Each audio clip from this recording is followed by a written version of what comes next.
金刚经里说不住相布施，其福德不可思量，那怎么才能做到不住相布施呢？有的人喜欢别人感谢自己而布施，有的人喜欢听好听话而布施，或者喜欢某个人而布施，甚至想拥有一个行善的名义而布施。有人会说，能做到这已经很难了，还要教我们做无相布施，做了善事，做了功德，还要在心里说我什么都没做，这太难了。首先我们要明白，布施是给别人的还是给自己的呢？如果我们认为布施是给别人的，那当然很难做到了。假如想到布施是给自己的，那是不是就很容易做到了？其实布施不是完全给别人的，也是给自己的。你不播种，哪里会有收获？你不付出，怎么才能得到呢？所以布施看起来是给别人的，实际上是给自己的。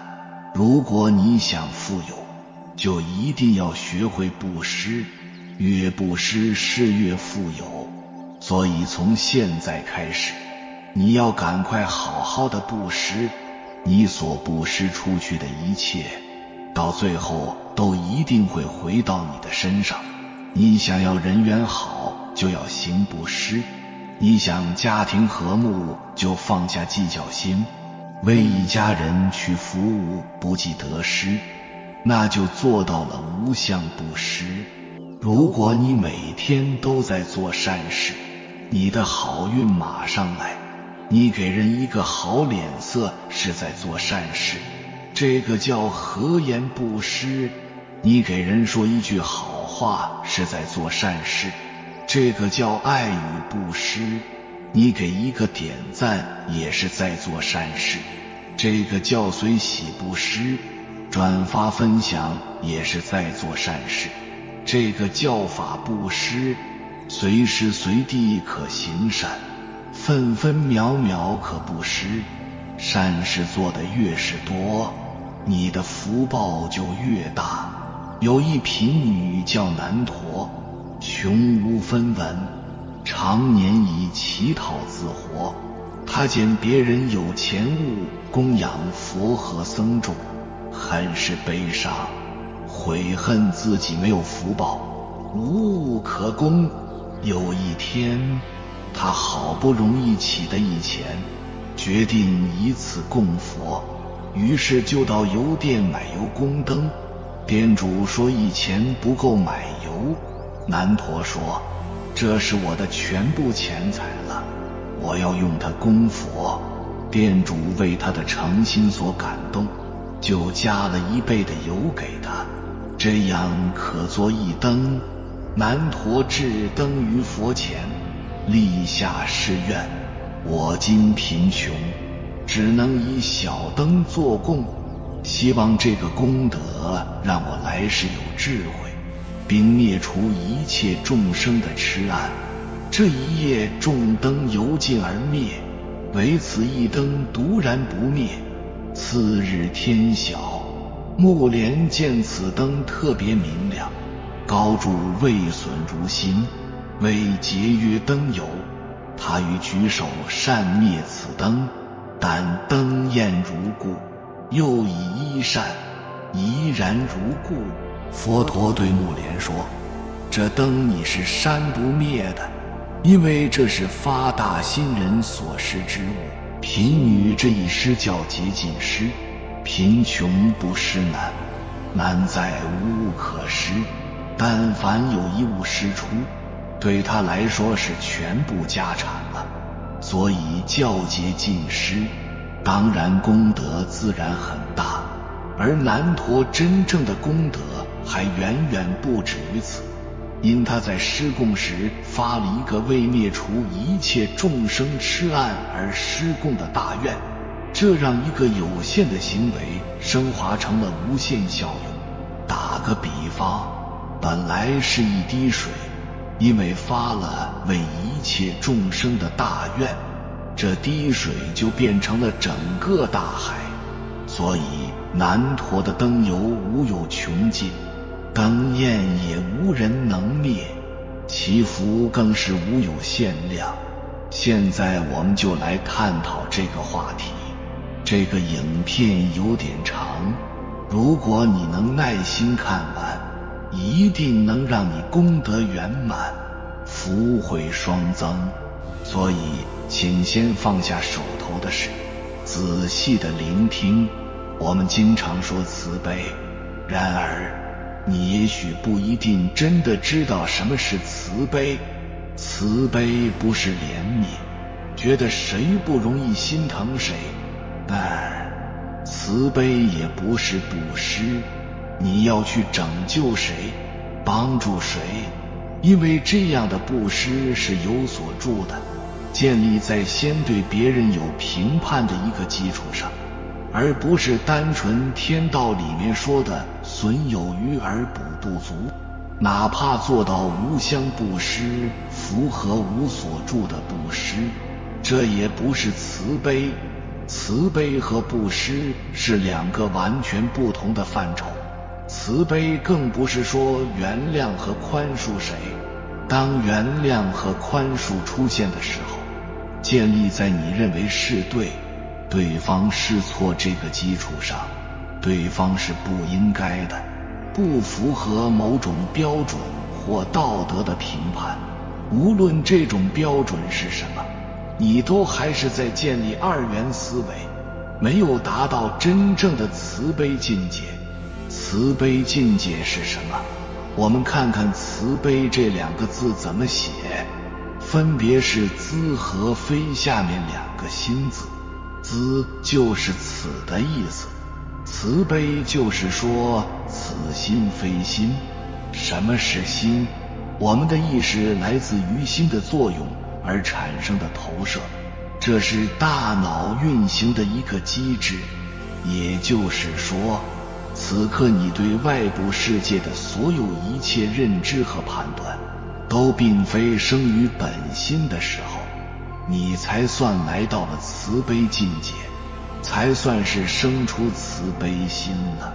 刚才讲的你的帮助与不是，你的怜悯与原谅，都是你住在此心之上生出的认知评判，所以它不是慈悲。这个心区别于《金刚经》所说的无所住而生其心的心。为什么这个心是假的？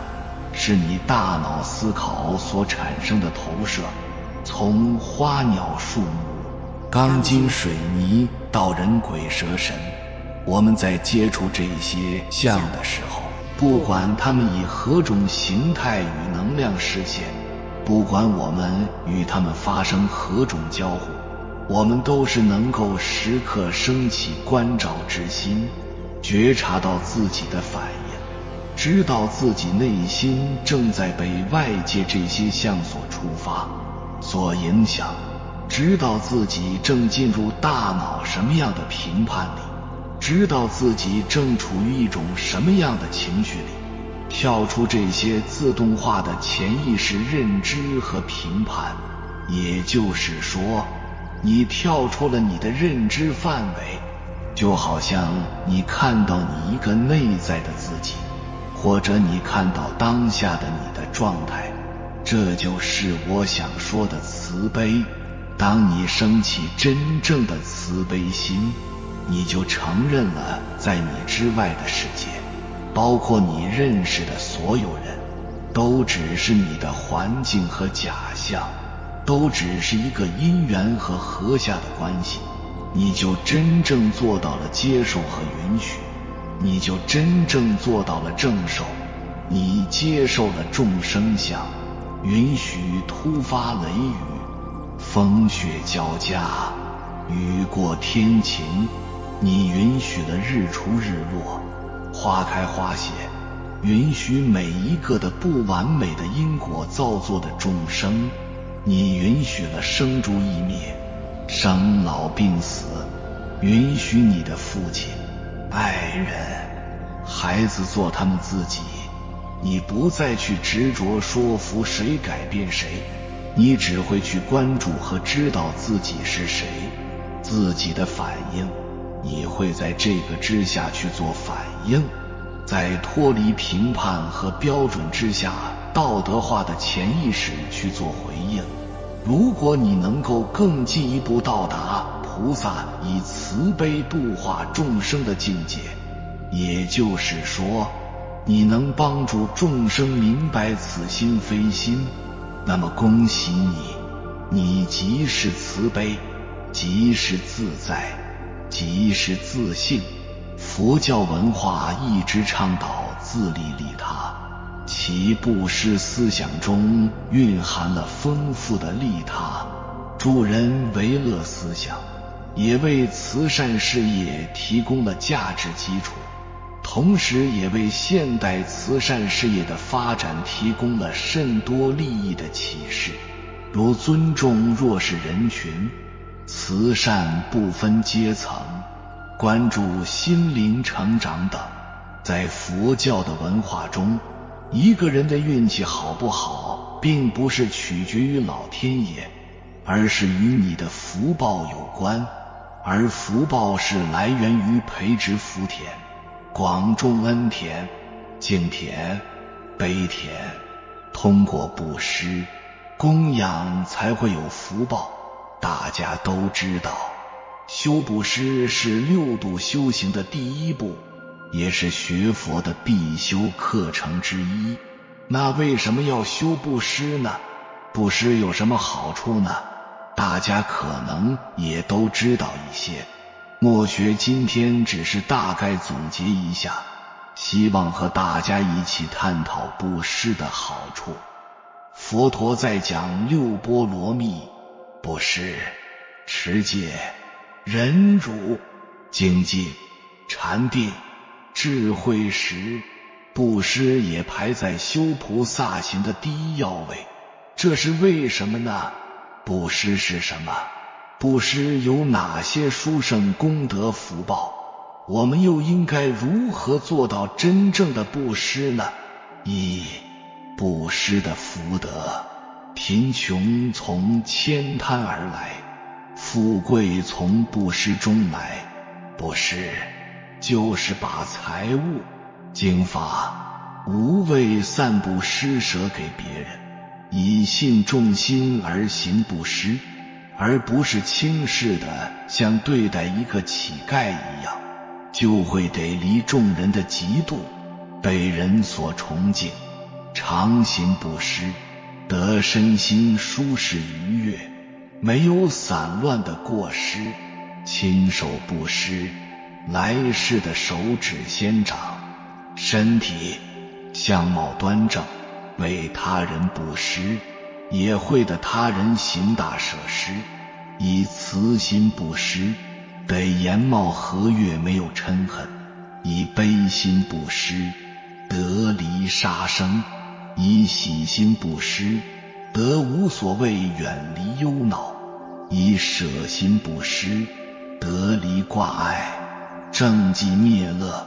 以种种布施，得种种福报。以无住无相心布施，得成无上正等正觉。财布施是指将自己的财物、时间、精力等资源奉献出去，帮助他人解决困难和需要。这种布施行为可以让人感受到自己对他人的帮助和关怀，从而积累功德，提升自己的福报。法布施是指将自己的知识、技能、经验等分享给他人，帮助他人提升自己的能力和智慧。这种布施行为可以让人感受到自己对他人的帮助和关怀，从而积累功德，提升自己的智慧。在现实生活中，有很多人通过法布施来提升自己的智慧和价值。一些教育工作者、知识分子等人群，往往会通过讲课、写书、发表文章等方式来分享自己的知识和经验。这些行为不仅可以让他们获得更多的认可和尊重，还可以为他们带来更多的机会和资源。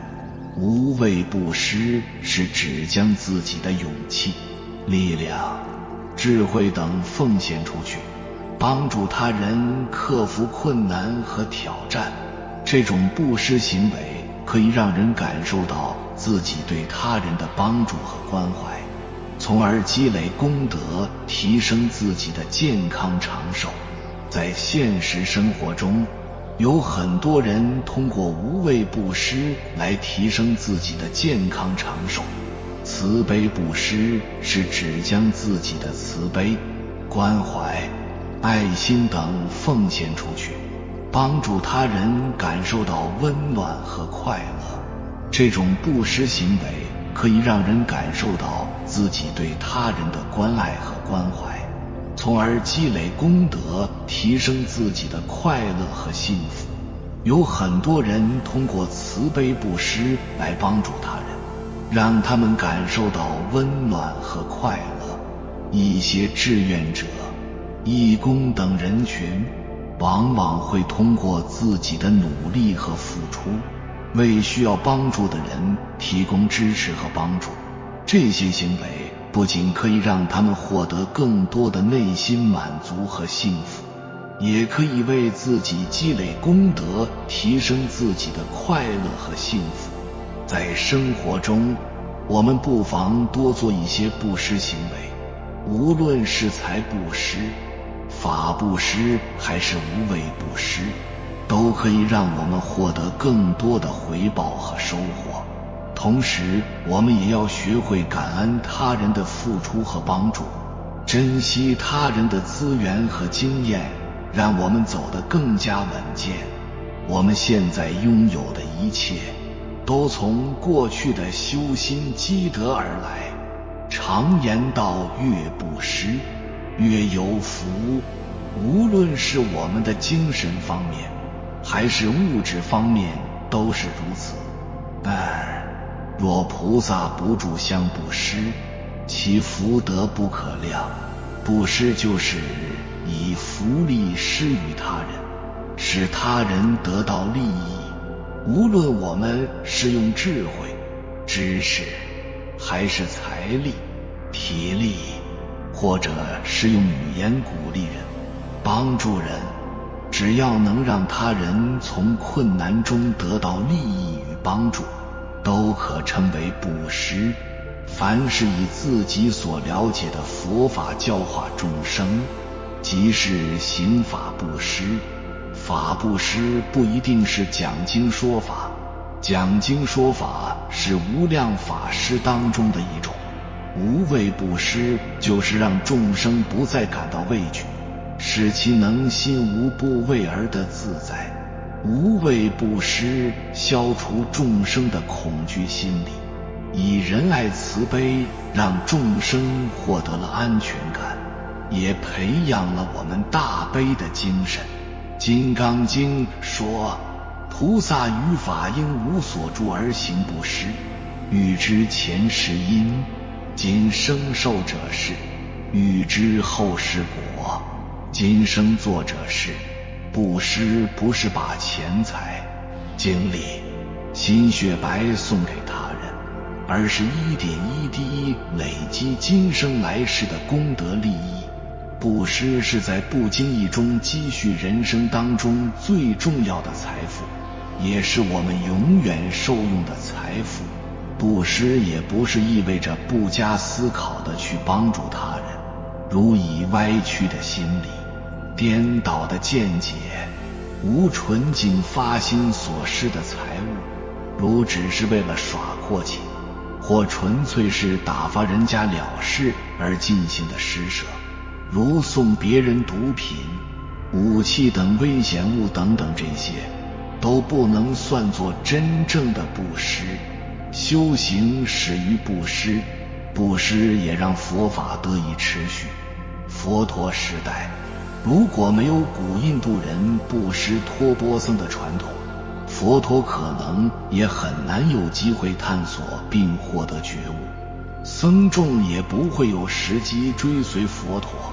无论是财布施、法布施还是无畏布施，只要我们心存正念，以恭敬之心进行布施，都必然能广种福田，受用无尽。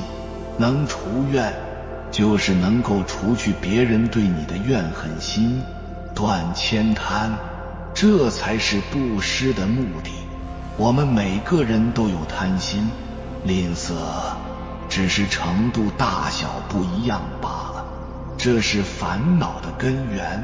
钱是自己有，但舍不得分享给别人；贪是自己没有，但很希望得到。我们修布施，就是对症下药，专治悭贪的，增福德。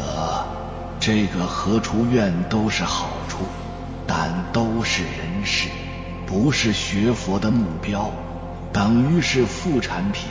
如果能做到无相布施，心无挂碍，不落痕迹，那就不但有福德，还有功德了。什么叫无相布施呢？就是心中既没有布施的对象，也没有布施出去的东西，中间还没有布施的我。布施完了就算完了，干干净净，什么都没有，心里一丝痕迹都不留下，这就叫无相布施，功德无量。给予是指慷慨的恩惠，分享和支持他人，这是许多文化和宗教所重视的一种美德。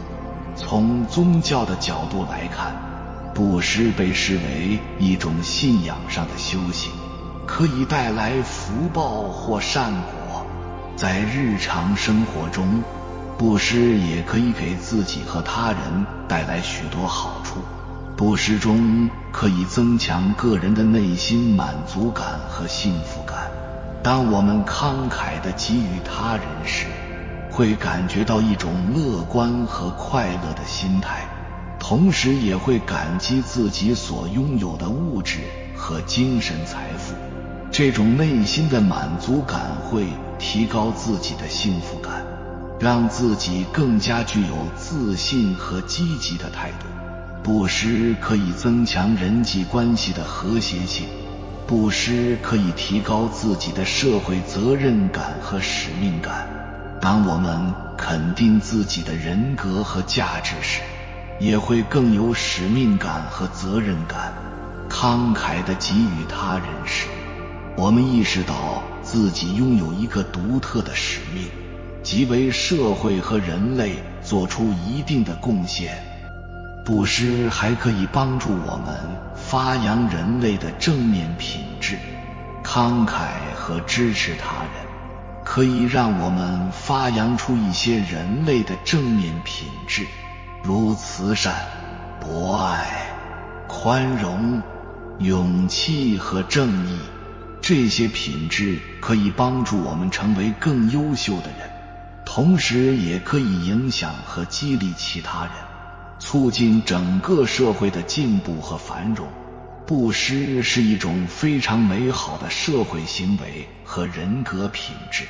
通过布施，我们不仅可以增强个人的内心满足感和幸福感，还可以增强人际关系的和谐性，提高自己的社会责任感和使命感，发扬人类的正面品质。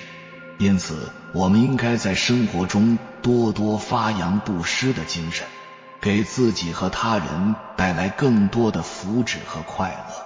布施是一种奉献精神，当你有奉献布施他人时，同时自己也能得到利益。最重要的布施还能广种福田，改变贫穷之因，培植福报。凡夫目光短浅，以为布施一点自己就失去一点。布施就像农民播种，每一粒种子都会带来丰厚的回报。所谓种瓜得瓜，种豆得豆，就是同一个意思。布施给修行的人一碗粥，其人功德无量。这种功德所带来的福报利益，就是将来可以得成菩提正果。我们的生命中有了许多不同的人，他们都是与我们有缘的人。惜缘就是要与人为善，与人结善缘，将来彼此之间就会一直保持和善的关系。三，为什么帮助别人会让自己得到快乐？实际上，这是一个近似于公理或者原理性的一个问题。也就是说，这个问题本身并不存在，本来就是这个样子的，并没有什么可以疑问的。这就如同人饿了吃饭就会饱，渴了喝水就解决问题一样的。人的痛苦都来自于对于自己的执着，对于个人的自私自利才产生痛苦，而帮助别人是利他，就会产生快乐，或者说利他就是快乐的源泉。这个道理在一部叫《入行论》的经典中是这样说的：所有世间乐，悉从利他生，一切世间苦，咸由自利成。给予别人幸福，才能获得真正的幸福。奉献是幸福的源泉。玛丽莲·梦露所说，一个微笑可以打动许多人的心。爱因斯坦所言，善良的心灵是一种持续不断的祝福。当我们成为一个善良的旁观者，用温暖的目光和细微的行动关注他人的需求时，我们将成就别人的幸福，同时也培养出一种纯净善良的心灵。正如马丁·路德·金所说，我们的生命的终极目标不是表现自我，而是去成就更大的事情。当我们愿意放下一些个人利益，为他人的幸福付出一些代价时，我们将收获一种真正的幸福。那种来自内心深处的满足感将深深烙印在我们的心底。给予别人幸福，才能获得真正的幸福。通过奉献、分享快乐，成为善良的旁观者和自我牺牲，我们能够为他人创造幸福，同时也获得了一种真正的幸福感。让我们从现在开始用自己的行动去创造幸福，让别人的幸福成为我们的幸福，共同享受生活的美好。无论是在个人生活中还是职业发展中，我们常常会听到善良带来善良，或善行善愿回报这样的说法。事实上，这是一种普遍存在的道德和行为规律，即当我们给予他人美好时，我们自己也会因此得到更多的回报。给予他人美好带来了心理上的满足感和快乐。无论是帮助一个陌生人，还是给予亲朋好友一份温暖和关爱，我们为别人的幸福所付出的努力都会让我们感到快乐和满足。这种快乐感是一种内心的愉悦，它让我们感到自己的存在有意义，给了我们积极向上的能量和动力。给予他人美好会带来良好的人际关系。当我们对待他人友善、关心并给予帮助时，我们建立了一种积极的互动模式和信任关系。他人会被我们的善意所感动，产生对我们的好感和信任。这种信任是人际交往中非常重要的因素之一，它可以促进沟通和合作，帮助我们建立良好的人际关系网络，给予他人美好，也会让我们获得更多的机会和资源。当我们将自己的能力和精力用于为他人创造价值时，他人也会愿意回报我们，他们可能会给予我们更多的机会，提供更好的资源，或介绍我们认识更多人。这些都是我们在个人和职业发展中非常重要的因素，可以为我们创造更多的机遇和成功的可能性。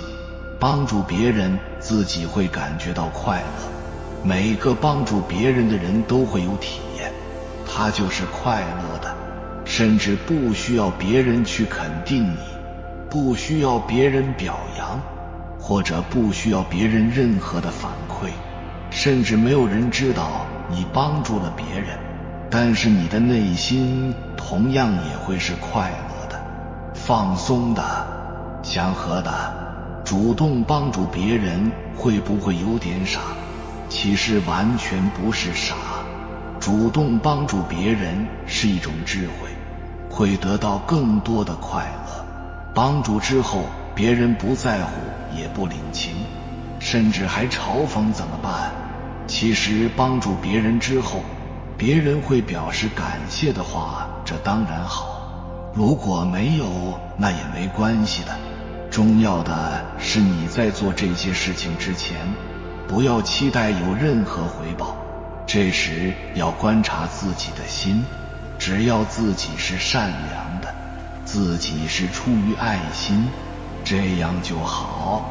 最好也能宽容接纳这些不领情的人，能理解他们，对于他们的不理解，对于他们的粗鲁或者无理，如果也能升起怜悯心，升起同情的心，实际上你得到的会更多。巴尔德斯所说，把别人的幸福当作自己的幸福，我们也会因此获得内心的满足和欣慰，让生命变得更加美好、温馨和有意义。因此我们需要学会传递和分享爱心，让爱心在人与人之间传递，成为一种美好的能量和力量。作为社会的一份子，每一个人都应该心存感恩，心怀敬意，深切关注社会，随时伸出援助之手，出入相友，守望相助，疾病相扶持。如此，人生才有意义，有价值。其实关爱别人就是关爱自己。事上讲，只有你平时关爱别人，在你需要帮助的时候，别人才能回报你。理上讲，大家本身一体，爱别人就像左手爱右手。情上讲，得到他人的关爱是一种幸福，关爱他人更是一种幸福。佛教文化提倡以诸恶莫作，众善奉行的思想，影响了将近2000年的历史。在整个佛教进入我国以来，布施文化影响了慈善事业一代代人。卡耐基说，如果你希望收获什么，首先你得学会给予。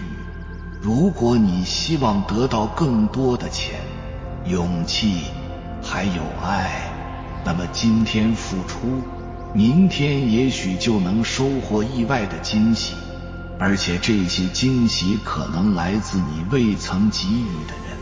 当你越来越有心为别人，高我给你的资源就越来越多，你跟高我的连接会越来越紧密，你听到的声音就都是高我的声音，因为他希望你稳定，希望你可以创造，为大我去创造。高我说，让你明白这件事情，就是要你去让更多的人明白你现在所明白的东西。我希望有更多的人可以明白，发心为别人，没有任何分别心的为别人，你就有，你就可以有。给予的行为其实是一种内在富有的体现，通过给予体现了自身的力量与生命力，这是种精神享受。给予其实能比收获带来更多的快乐。从物质方面来说，一个人如果是富有的，却十分吝啬，害怕损失，这样的人内心是贫穷的。愿意把自己的东西给予他人的人是富有的，因为他感到自己是个有能力影响别人的人，生命的价值体现在了他人的身上。给予也不止于物质层面，更包含一个人的幽默、兴趣、知识、经验等个人所拥有的东西，这些都代表了每个人独特的自我。给予的意义在于，通过给予别人你的东西，能使之丰富生活，建立与他人良好的联系，也能更加深刻地体验自身的生命感与存在感。赠人玫瑰，手留余香。俗话说，给别人金山银山，不如给别人一句话，一个法，让别人增长智慧。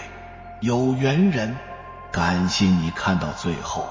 如果今天的影片对你有所帮助，请按个赞给我响应，回复一句不住相布施，我祝你功德圆满，福慧双增。还没有订阅频道的，请点击右侧的订阅按钮，与我们建立更深的连接，随缘加入会员，与同频之人共修福报，随喜转发，传播善知识，功德无量。